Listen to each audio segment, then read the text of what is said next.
Why doesn't God answer every prayer? Have you ever prayed for something with all your heart and nothing happened? You prayed for healing. You prayed for a breakthrough. You prayed for someone you love. You prayed for God to open a door, but the answer never came. Or at least it didn't seem like it did. So why doesn't God answer every prayer?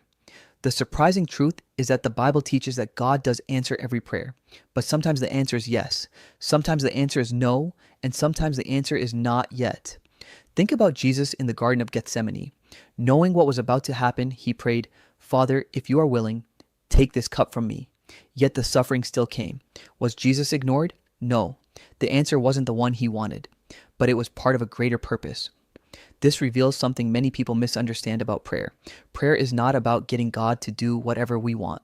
Prayer is about bringing our desires to God while trusting his wisdom above our own. Imagine a child asking for something that would ultimately harm them. A loving parent says no, not because they don't care, but because they do. Could it be that sometimes God's no is actually an act of love? The Bible also shows that timing matters. Abraham waited years for God's promise. Joseph waited years in slavery and prison before God's plan became clear. Many of God's greatest answers came after long seasons of waiting. And that's where faith becomes difficult. Because we want immediate answers. But God often works on a different timeline. Here's another truth many people overlook.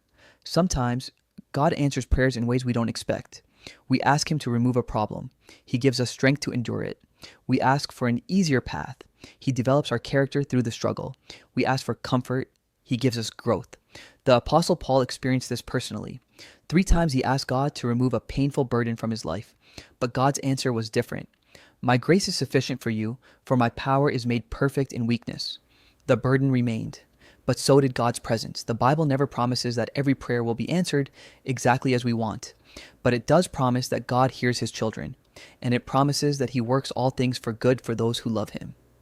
Maybe the greatest evidence that God is listening isn't that we always get what we ask for. Maybe it's that he gives us exactly what we need most, even when we don't understand it at the time.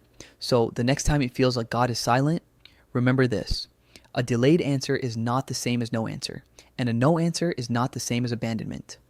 What do you think? Why do you think God sometimes seems silent? Comment below and let me know, and follow for more answers to the Bible's biggest questions.